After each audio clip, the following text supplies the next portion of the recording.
Hey, I want to get right into these ideas, and let me preface, some of these are probably ideas that you have not considered and are a little different from other videos. However, these are ideas that I believe in, have experienced, and do think could improve your preaching this year. And the first way is to share the pulpit with other communicators.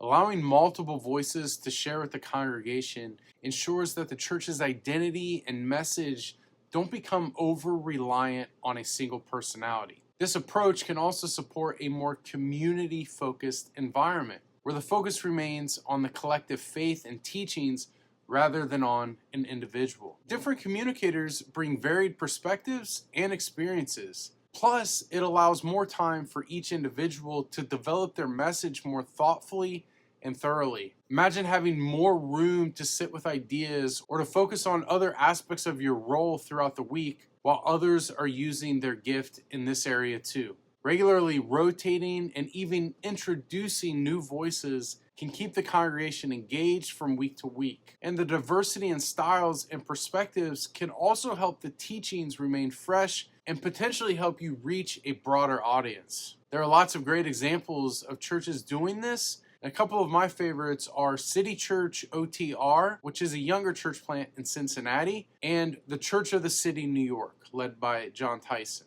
Hey, before we move on, if you're a faith-based leader, the days ahead require adaptability and collaboration like never before. And that's why I created a free crash course to help you in this area. Use the link in the description to sign up for the Leading with Adaptability crash course. This free email course will strengthen your leadership skills for today's ministry context and help you become a more agile, collaborative leader. Okay, so the second way is to think community first, not Sunday service first. How is the content of your message currently equipping, empowering people to build, facilitate, and experience community? Rather than building the community to gather around the content, or in other words, the preaching, how can the preaching empower people to gather in community? Think about it. People can hear from the best communicators in the world at any time of the day. In order for it to be meaningful and for you to be effective, your content and message has to do more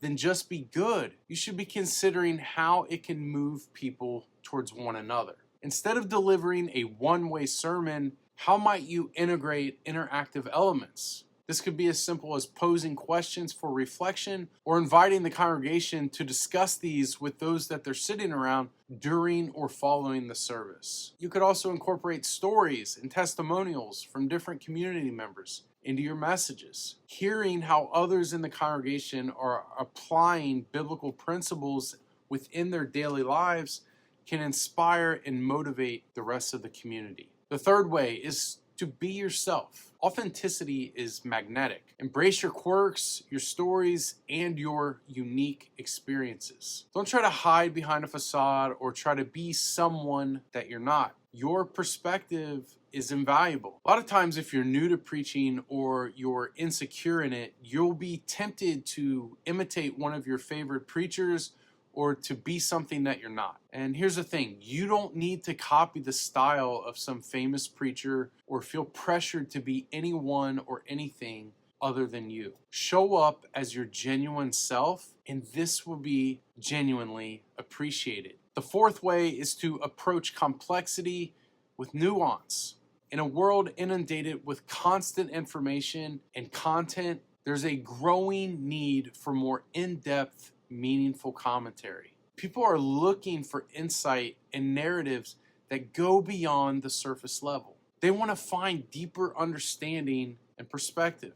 Plus, people are too smart and information is too accessible to gloss over important issues with blanket statements, providing little context, and a Bible verse. We live in a complicated world, and many aspects of Scripture require nuanced understanding and approach. Make the effort to break down intricate concepts into digestible bits. Do the laborious task of making it easy for those listening to understand. Because remember, if they leave confused, you haven't really served them well. Jesus was the master teacher, often using parables, simple stories, and other illustrations to explain profound truths. He took the vast and sometimes perplexing laws and prophecies of the Old Testament and condensed them into relatable stories drawing from everyday life.